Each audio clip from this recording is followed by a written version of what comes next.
50. Contoh 1. Okey, tapi sebelum tu kita lihat jatuh bebas ini kita boleh gunakan rumus-rumus gerakan linear yang kita sudah pernah tengok dulu sebelum ini. Cumanya rumus itu diubah suai mengikut keadaan khas untuk jatuh bebas. Kenapa? Kerana jatuh bebas ini adalah gerakan objek yang sedang jatuh hanya disebabkan oleh daya graviti sahaja. Okey, jadi objek yang jatuh dengan daya graviti bermaksud dia akan mengalami pecutan graviti. Okey, jadi nilai pecutan graviti ini dilabelkan oleh sepatutnya pecutan A kan? Tapi untuk pecutan graviti kita labelkan sebagai G.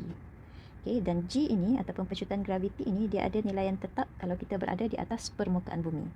Okey, ada penerangannya di buku teks muka surat 49 itu. Okey, jadi kita boleh ambil purata pecutan graviti ini kalau kita berada di permukaan bumi. Walaupun pada realitinya garisan khatulistiwa mempunyai pecutan graviti yang lebih rendah berbanding kita berada di kutub utara. Okey, kamu boleh baca lebih lanjut berkenaan itu. Okey, kita terus kepada contoh 1.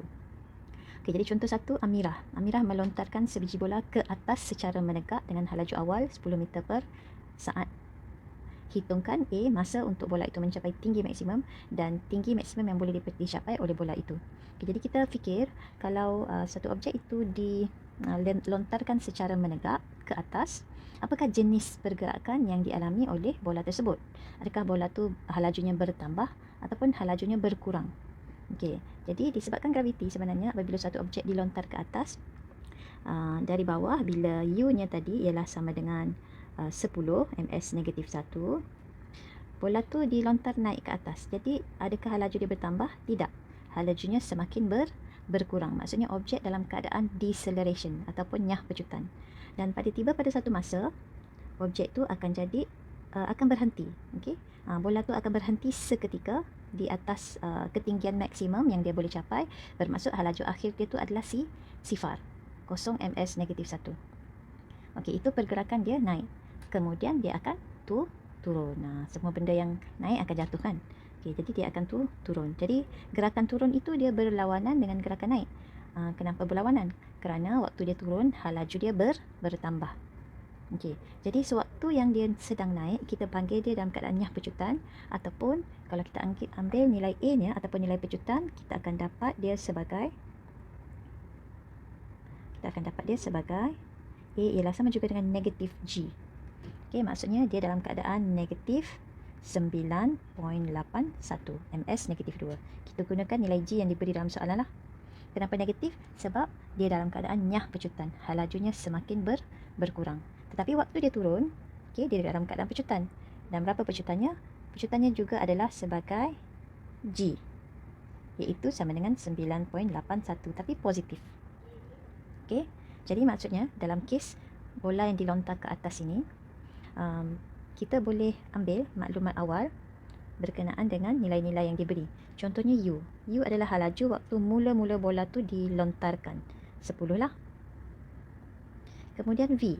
Okey, kita ambil separuh perjalanan bola itu dulu, iaitu waktu bola tu dilontar dari bawah ke atas. Jadi sampai atas dia akan stop, berhenti sebentar sebelum dia jatuh ke bawah balik. Jadi maksudnya kita ambil V-nya sebagai 0 ms negatif 1.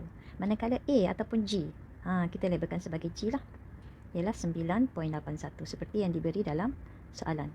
Okey, macam mana pula dengan sesaran?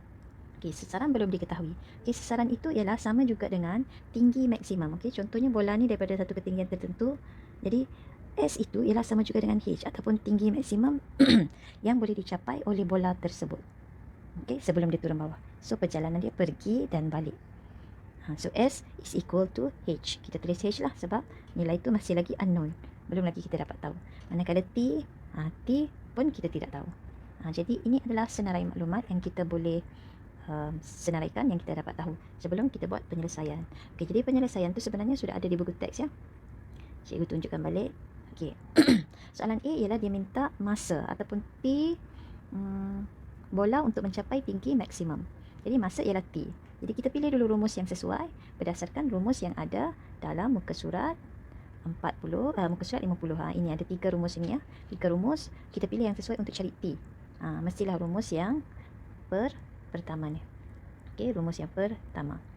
Okey, sebab kita nak cari T. Okey, jadi gunalah rumus pertama, ganti nilai sampai dapat T. Okey, boleh rujuk contoh. Kemudian, soalan B. dia minta ialah tinggi maksimum.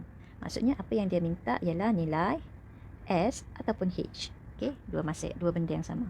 Jadi sekali lagi, pilih rumus yang sesuai untuk cari S ataupun H. Sekarang maklumat tambahan yang kita ada adalah T.